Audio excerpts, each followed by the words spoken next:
네, 오늘은 교회가 위기에 대처하는 법이란 제목으로 말씀을 함께 나누려고 합니다. 네, 본문 말씀을 제가 5절까지 읽었지만은 여러분들은 집에 가셔서 19절까지 한 번 더 읽어주시기 바래요.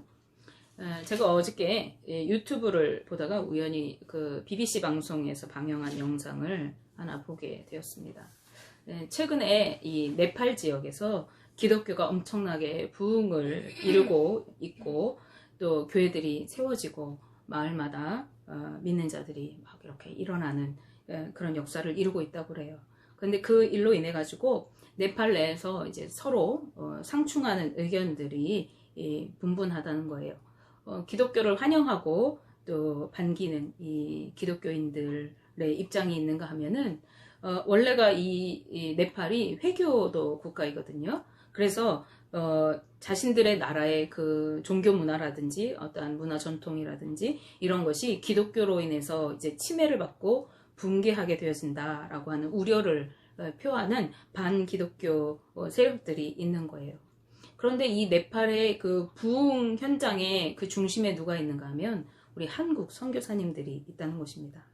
그런데 이제 이 한국 기독교가 그 네팔로 들어가서 거기에서 엄청난 부흥을 이루고 복음의 역사들을 많이 이루는데 이 반기독교 입장에서는 이 기독교 선교사님들이 그들을 막 이렇게 강권해가지고 교회로 끌어온다고 이렇게 생각하는 거예요. 그런데 그 기독교 진영의 입장에서는 이 복음이 우리도 전도해보면 알지만 이게 강제적으로 끌어온다고 해서 복음이 전해지는 게 아니잖아요. 그래서 이 복음은 절대 강제적으로 이루어지는 것이 아니다. 뭐 이런 입장들을 이렇게 좀 긴 영상으로 이렇게 방영한 것이 이제 유튜브에 올라왔더라고요. 근데 이러한 그 네팔의 그 복음화 확산 그 중심에 한국 교회가 있다는 것이 좀 자부심이 느껴지고 역시 선교 강국인 한국 그리고 그 선교 사역을 통해서 일하시는 하나님의 은혜 그것을 보면서 감사하는 그런 시간이었어요. 또 한편으로는 그 반기독교 세력들이 이제는 이 기독교가 확산되어지고 활동하는 것을 좌시하지 않겠다. 우리가 이제 더 이상 많이 참아줬는데 더 이상 참지 않겠다. 이렇게 협박적인 어조로 이렇게 말하는 거예요. 그런가 하면은 그 개종한 그 현지의 목회자들 또 기독교인들이 옥에 갇히고 이렇게 내쫓김을 당하고 이렇게 탄압과 고통을 받고 있는 그런 실정이라고 합니다. 그래서 그런 것들을 보면서 또 그런 위협 속에서 복음을 전하고 또 믿음을 지켜나가는 그들을 위해서 우리가 더욱 기도해야 하겠다 이런 생각들을 하게 되는 시간이었던 것 같아요. 오늘 우리가 읽은 이 사도행전은 오순절의 성령 강림 사건 이후에 이제 복음의 확산과 그 흐름에 대해서 보여주는 대표적인 책이라고 할 수가 있습니다. 특히 이제 대표적인 유대 지역의 사도였던 예루살렘 교회의 베드로 사도 그리고 이제 이방 교회의 사도였던 바울 사도를 통해서 이 선교가 어떻게 이루어졌는가를 보여주는 그런 책입니다. 근데 이 베드로 사도는 사도행전 10장에서 이제 유대 지역의 사도였으면서도 이방의 그 고넬료라고 하는 그 사람의 집에 가서 복음을 전하게 되는 어떤 사건을 겪게 되어지고 그때 성령께서 그곳에도 임하시는 것을 경험하면서 아 복음이 우리 유대 지역에만 제한적이지 않구나. 이방에도 복음이 증거되고 있고 또 이방에도 성령께서 임재하시는구나를 경험하고 그것을 예루살렘 교회에 이렇게 제보하고 또 보고하는 그런 일이 있었습니다. 그리고 이제 11장 19절 이하에는 스데반 집사의 순교 사건 이후에 안디옥 지역에서 이제 복음이 크게 확산되고 세워지고 그 세워진 교회가 부흥을 일으켜서 이제 바나바와 바울 사도가 그곳에 1년 동안 머물면서 그 교회의 그 신앙을 믿음을 이렇게 공고히 하고 또 제자 사역을 이루고 뭐 이러한 큰 부흥을 이루는 안디옥 교회에 대해서 이렇게 설명하고 있습니다. 그런가 하면은 예루살렘 교회가 이제 흉년이 들었어요. 그래서 그 흉년이 든 예루살렘 교회를 위해서 이방 교회인 안디옥 교회에서 이제 막 모금 활동이 이루어지고 그 모금을 이제 예루살렘 교회에 이렇게 전달하는 내용까지가 이제 11장에 이렇게 기록되어져 있어요. 이것이 얼마나 감사한 일이에요. 이제 복음을 알지 못하던 예수 그리스도를 모르던 이방 땅에 복음이 전해지고 그곳에 교회가 세워지게 되고 또 믿는 자들이 날로 더해지게 되었죠. 그리고 제자들은 그 안디옥 교회에서 드디어 그리스도인이라고 하는 예수 그리스도에게 속한 자, 그리스도의 사람이라고 하는 그리스도인이라는 이름을 처음으로 얻게 되어집니다. 그래서 그 이후로 이제 예수님을 믿는 사람들을 우리 믿는 사람들을 그리스도인이라고 그리스도에게 속한 자, 그리스도의 사람들이다라는 이름으로 불려지게 되었어요. 그런데 오늘 본문 말씀에는 이렇게 희망적인 이야기가 쭉 이어져 오다가 바로 뒤이어서 교회에 박해 사건이 짠 하고 등장하게 되어집니다. 그런데 본문에 등장하는 이 박해는 앞부분에 이전에 언급되었던 박해와는 그 성격이 좀 달라요. 이 이전에 성경에 언급된 박해는 주로 교회 내에서 유대교에서 행해지던 종교적인 그런 어떤 박해였어요. 그래서 이제 유대 종교 지도자들에 의해서 예수 그리스도를 믿는 사람들을 오늘날 우리가 바라볼 때 이단으로 바라보면서 그들을 출교시키고 박해하고 막 그 삶의 현장에서 내보내는 뭐 이런 지금 이제 현실의 그 네팔 지역 그 이외에 서방 아시아 말이 안 돼. 서방 아시아 지역에서 지금 일어나고 있는 그러한 사건들이 막 일어났어요. 그런데 오늘 본문에 등장하는 이 박해는요, 헤롯 왕에 의한 박해, 즉 국가 권력에 의한 정치적인 박해입니다. 아까 그 네팔에 있는 믿는 사람들이 정치적인 그런 박해를 겪고 있다고 그랬습니다. 종교 개종하는 것이 정치에 위반된다 해가지고 감옥에 갇히고 또 이렇게 탄압을 당하고 이런 것을 겪는데 이 헤롯 박해가 바로 그런 박해라는 거죠. 즉 박해의 정도가 이전보다 훨씬 더 심화되고 또 강해졌다는 것을 뜻합니다. 당시 이스라엘은 로마의 지배를 받고 있던 로마 속국이었고 그래서 로마의 정치권자들은 사람을 이렇게 죽일 수 있는 권한을 가지고 있었어요.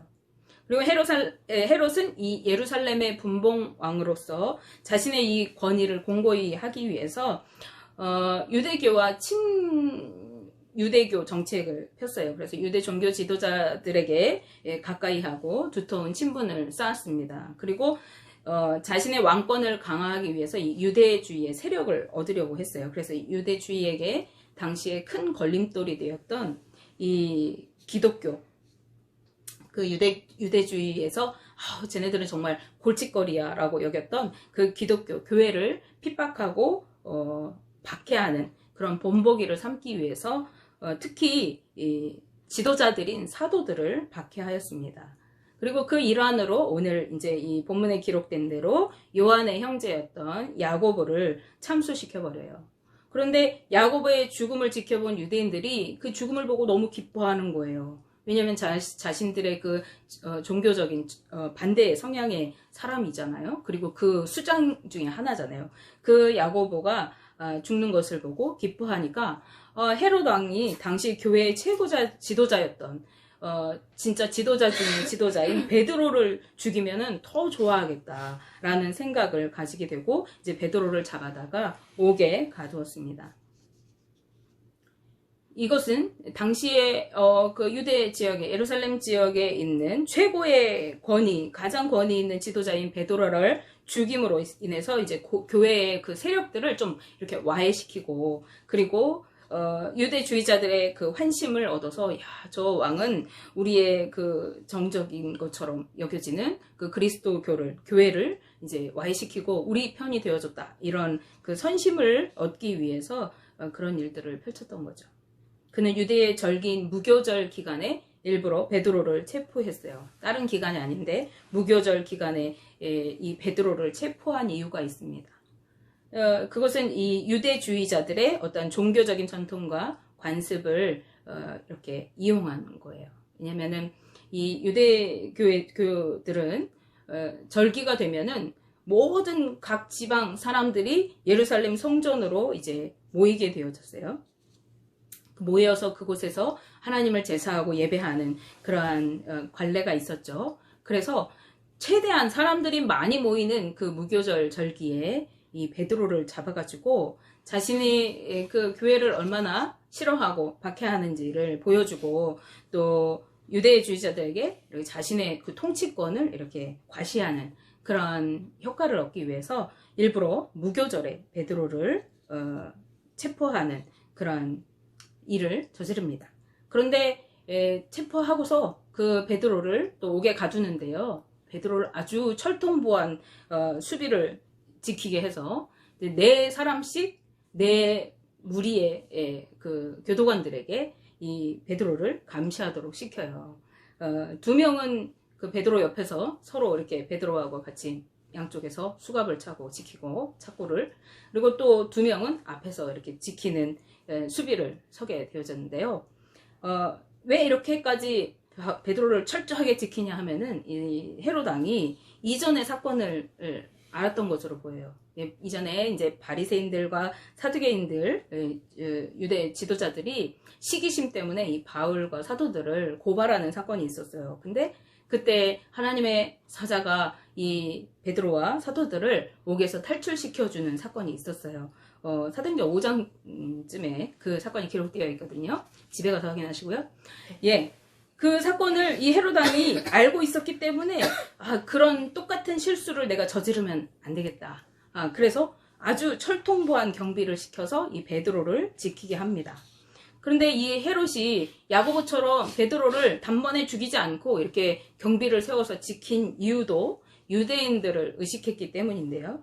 이 유대인들은 절기기간이나 또 안식일에는 사람을 죽이지도 않고 또 죽인 시체를 이렇게 매달아 두지도 않는 그런 부정적인 행위들을 하지 않는 그런 관례가 있었어요. 그래서 예수님 십자가 사건 당시에도 그때가 예수님 십자가 달리신 날이 준비일이었죠. 안식일 전날이었어요. 그래서 어떻게 했죠? 예수님 양쪽에 달려있던 그 두 강도들을 다리를 다 꺾어가지고 빨리 죽을 수 있게 그렇게 했어요. 그리고 예수님도 죽었는지 창으로 이렇게 찔러봤잖아요.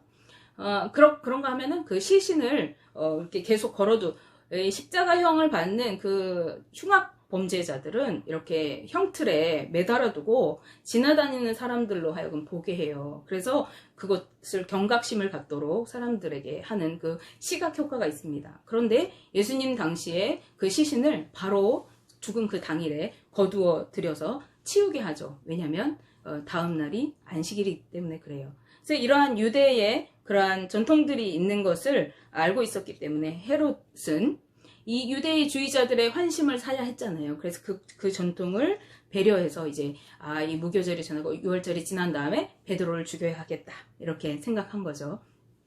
그래서 여러 가지 그 계획적인 그 정치적인 어떠한 계략에 의해서 무교절에 잡고 또 철통 보안을 지키고 6월절이 지난 다음에 죽이기로 이렇게 결의하였던 것입니다.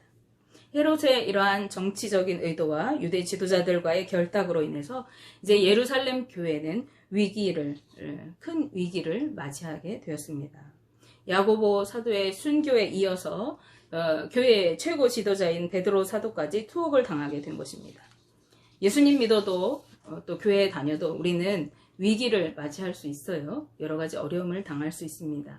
그런데 이때 교회인 그리고 성도인 우리가 어떻게 그 위기에 반응해야 하는가 하는 것을 우리가 생각해 봐야 하겠습니다.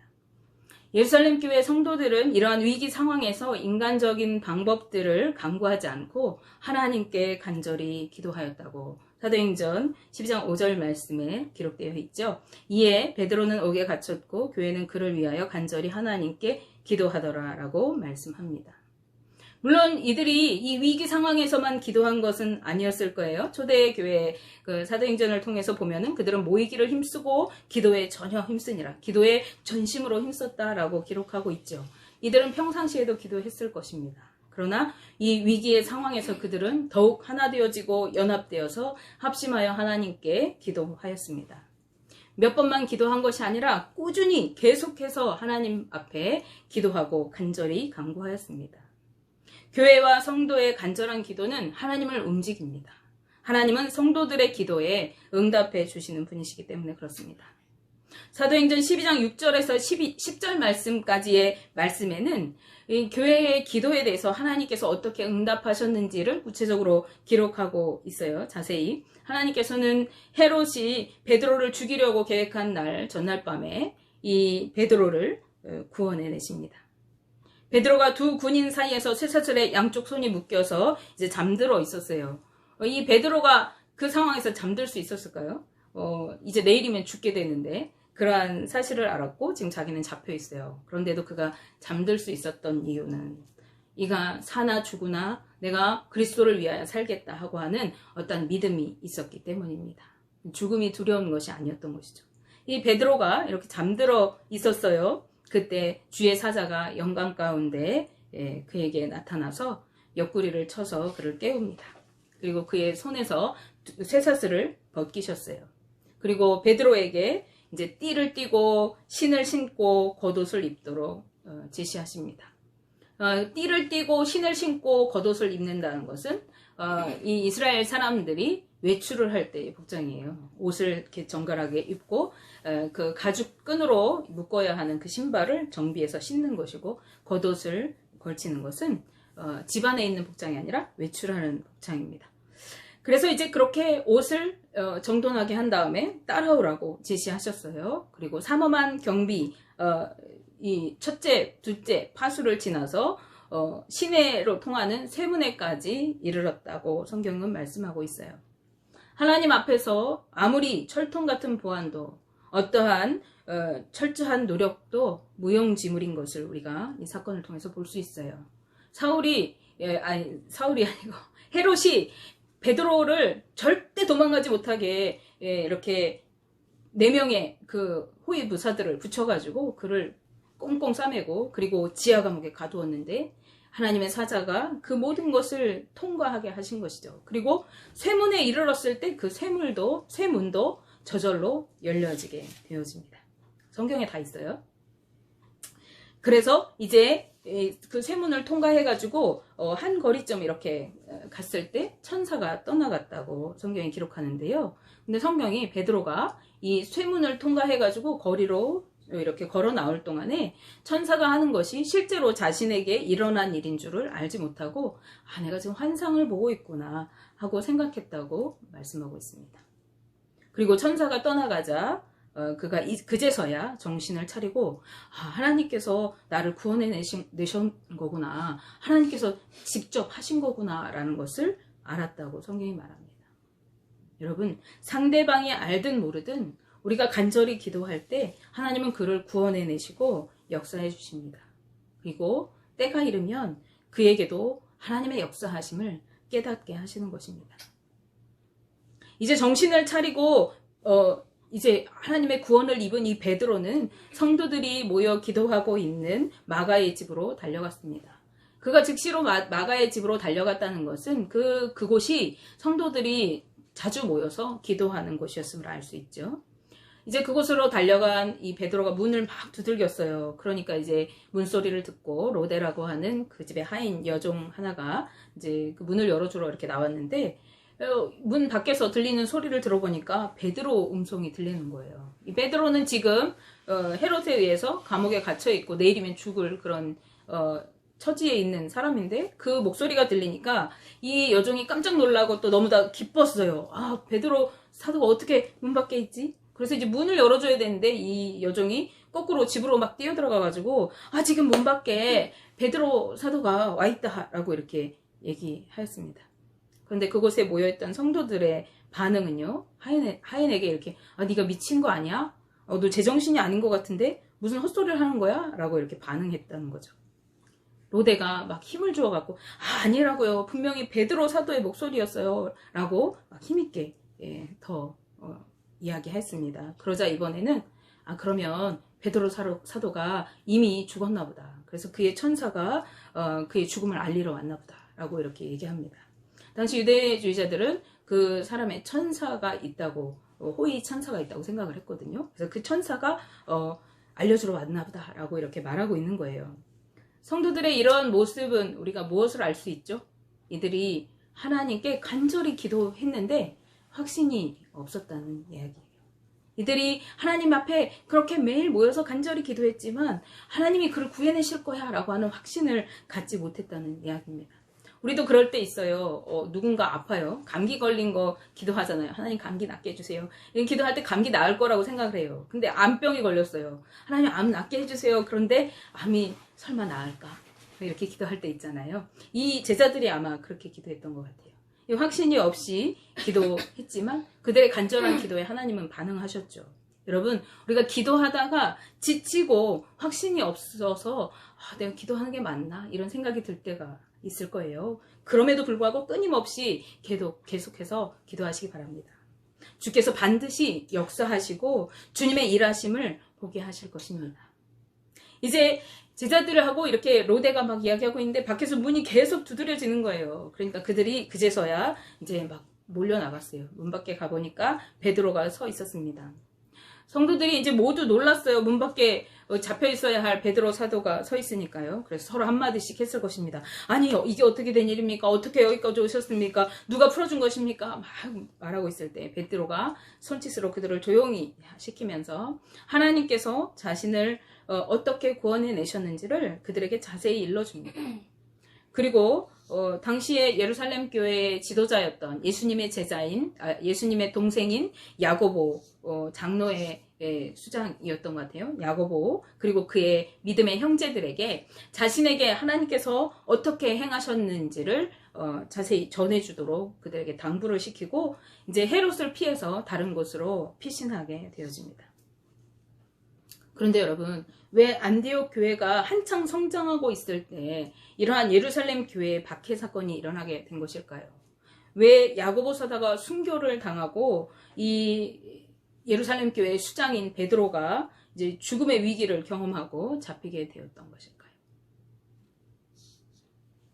이 같은 사건은 겉으로 보기에는 헤롯이 자기의 권력을 지키기 위한 그러한 방법으로서, 정치적인 방법으로서 자행한 박해인 것으로 우리가 보고 말 수 있습니다. 그렇지만 그 이면에는 영적인 측면으로 볼 때 이것은 교회를 세우는 것을 허물기 위한 마귀의 계략인 것입니다.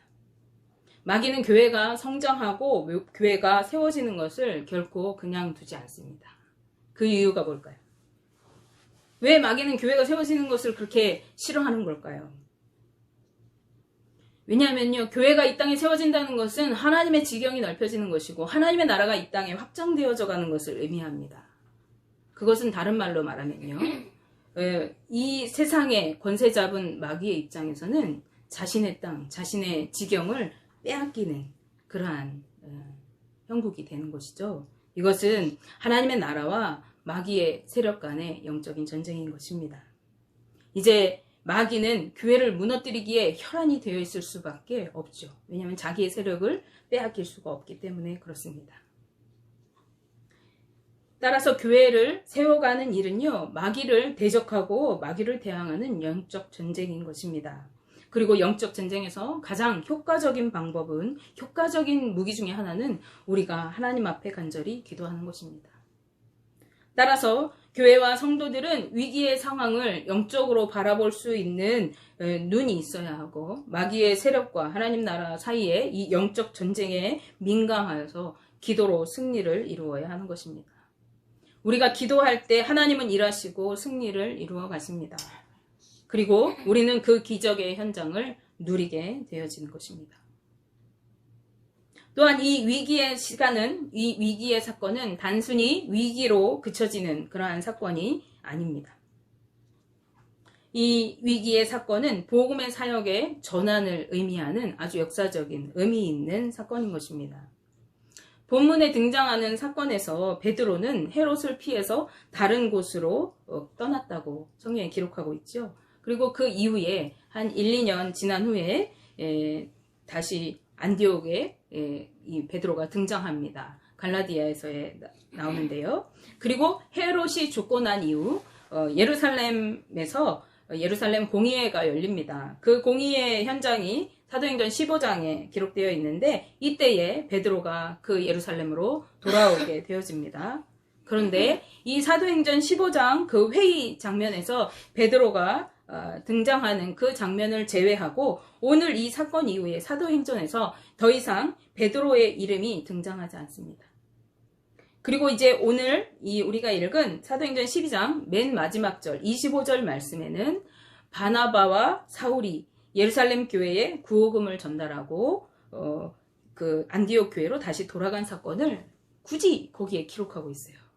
아까 얘기했죠. 예루살렘 교회가 흉년이 들어가지고 힘들어지니까 안디옥 교회에서 이제 그 모금 헌금을 수집하고 그것을 이제 예루살렘 교회에 등장하기 위해서 왔다 하는 이야기를 했는데 그 이제 봉사를 이제 다 마치고 바나바와 바울이 안디옥으로 다시 돌아갔다 하고 12장이 끝납니다. 그리고 13장부터는 이제 바울을 통한 이방의 복음 사역을 중심으로 이 사도행전이 기록되어지게 됩니다. 앞장에서는 베드로 사역이 주를 이루어요. 그래서 이제 베드로가 막 복음 전했더니 3,000명이 5,000명이 하나님께 돌아왔더라. 막 이런 얘기들. 베드로를 지나가니까 막 그림자에게라도 사람이 그 그림자를 받으려고 그러면 병이 나을 것이라고 그래서 병이 낫고 막 이런 이야기들 베드로를 중심으로 유대 지역에서 복음이 확산되는 것이 기록되었다고 하면 이 13장 이후에는 이제 스데반 집사의 순교와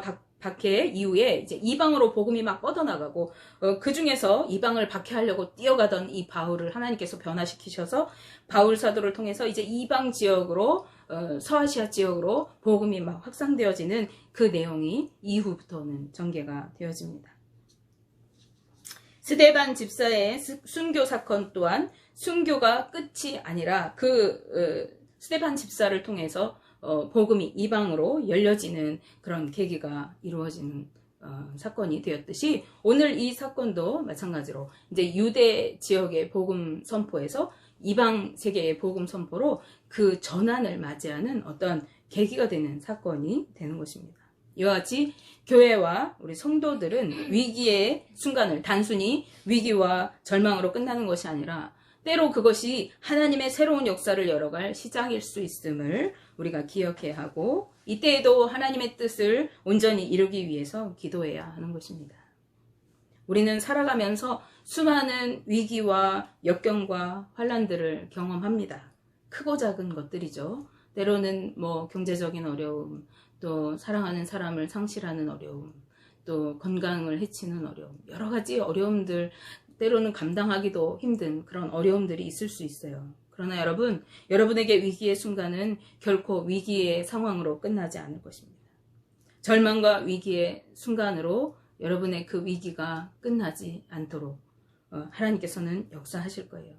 그래서 우리가 위기의 순간에 하나님의 기적을 경험하고 영적인 승리의 순간을 누리는 복된 순간이 되도록 하나님은 우리를 이끌어 가실 것입니다. 그런데 우리가 기억해야 할 것은요, 우리가 그 위기의 상황에서 어떻게 대처해야 하느냐, 그 모든 위기의 상황 가운데 하나님 앞에 기도하는 것입니다. 하나님의 뜻을 구하는 것입니다. 하나님의 구원을 간구하는 것입니다. 아까 말했죠, 베드로가 자신을 하나님이 이끌어 가시는 것도 모르고 구원받았던 것은 그 뒤에서 열심히 기도하던 교회의 기도가 있었습니다. 또 그들은 베드로가 반드시 구원받을 거야 라는 확신도 없었으면서도 끊임없이 기도했을 때 하나님이 그 구원해 내시는 역사를 보게 되었습니다. 우리는 기도할 때에 믿어지든지 믿어지지 않든지 또 상대방이 내가 기도하고 있는 것을 알든지 모르든지 그 모든 위기의 상황, 나의 위기뿐만 아니라 교회의 위기, 형제의 위기를 붙들고 끝까지 기도해야 합니다. 그때 하나님은 우리의 기도를 통해서 역사하시고 하나님의 놀라운 뜻을 이루어 가실 것입니다. 원하기는 우리의 동성교회 모든 가족들이 위기의 상황마다 하나님 앞에 기도하심으로 날마다 승리하시고 하나님의 역사를 이루어 가시는 삶 되시기를 주님의 이름으로